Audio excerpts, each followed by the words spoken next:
മനസ്സിലാവും. മോഹൻലാൽ നായകനായി എത്തുന്ന ഡിസംബർ 25-ന് റിലീസ് ചെയ്യാൻ പോകുന്ന ചിത്രമാണ് ബറോസ്. ബറോസിൻ്റെ അഡ്വാൻസ് ബുക്കിംഗ് എല്ലാം കഴിഞ്ഞ ദിവസം തന്നെ സ്റ്റാർട്ട് ചെയ്യുകയുണ്ടായി.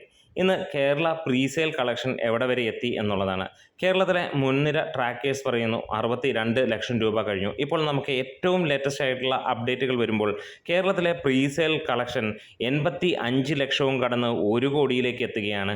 അതായത് 745 ഷോകളിൽ നിന്ന് ഈ ഒരു സിനിമയ്ക്ക് ലഭിച്ചിരിക്കുന്ന കളക്ഷനാണ്. ഒരുപാട് സ്ഥലങ്ങളിൽ ഹൗസ്ഫുൾ ഇതിനോടകം സിനിമ ആയിക്കഴിഞ്ഞിരിക്കുന്നു. ഇതുകൂടാതെ ഫാൻ ഷോസും ചാർട്ട് ചെയ്യപ്പെട്ടിരിക്കുന്നു. ഫാൻ ഷോസ് ഒന്നും കൂട്ടാതെ ഉള്ള കളക്ഷൻ റിപ്പോർട്ടുകളാണ് ഇപ്പോൾ വന്നിരിക്കുന്നത്. അതായത് ഇന്ന് ഏകദേശം ഒരു ഉച്ച കഴിയുമ്പോഴത്തേക്ക് സിനിമ 1.25 കോടിക്ക് മുകളിലെത്തും. ഫൈനലായിട്ട് വൈകുന്നേരമാകുമ്പോഴത്തേക്ക് 2 കോടിയിലേക്ക് ടച്ച് ചെയ്യും എന്നുള്ളത് തന്നെയാണ് ഏറെയും പ്രതീക്ഷിക്കുന്നത്. ഒരു ദൃശ്യ വിസ്മയമാണ് ഈ ഒരു സിനിമ എന്നുള്ളതിന് യാതൊരു സംശയമില്ല. തമിഴിൽ സിനിമയുടെ പ്രീമിയർ ഷോ ഉണ്ടായിരുന്നു. അതിൽ നിന്ന് വന്ന അഭിപ്രായങ്ങളെല്ലാം അതിഗംഭീരം എന്നുള്ളത് തന്നെയാണ്.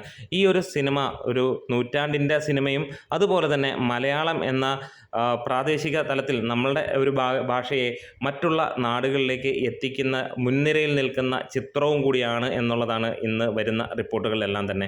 അതായത് എല്ലാ കാലത്തും മലയാള സിനിമ ഇന്ത്യൻ സിനിമയുടെ മുന്നിൽ ഒരു വെന്നിക്കുടി പാറിച്ചിട്ടുള്ള ഒരു കാര്യം നമുക്കറിയാം. 70mm സ്ക്രീനാണെങ്കിലും ആദ്യത്തെ 3D സിനിമയാണെങ്കിലും എല്ലാം മലയാളത്തിൽ നിന്ന് തന്നെ, കുഞ്ഞ് മലയാളത്തിൽ നിന്ന് വന്നതാണ്.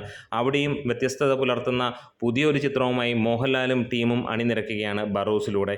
എന്താണെങ്കിലും 3Dയിൽ വന്ന ഈ ഒരു സിനിമയ്ക്ക് വലിയ രീതിയിലുള്ള ഒരു മികവ് തന്നെയാണ് ആദ്യ പ്രിവ്യൂ ഷോകളിൽ പറയുന്നത്. എന്താണെങ്കിലും മണിക്കൂറുകൾ മാത്രം ബാക്കി നിൽക്കുമ്പോൾ ആ ഒരു ദൃശ്യവിസ്മയത്തെ നമ്മളുടെ ഹൃദയത്തിലേക്ക് ആവാഹിക്കാൻ നമുക്ക് തിയേറ്ററുകളിലേക്ക് എത്താം. നിങ്ങൾ ആരൊക്കെയാണ് ഈ ഒരു സിനിമയ്ക്ക് ടിക്കറ്റ് എടുത്തിരിക്കുന്നത് കമൻസിലൂടെ എന്ന് പറയാം. നിങ്ങൾ എവിടെയാണ് ഈ സിനിമ ആദ്യം കാണുന്നത്?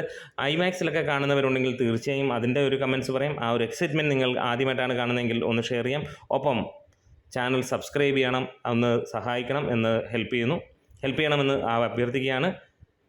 ലാൽ സലാം.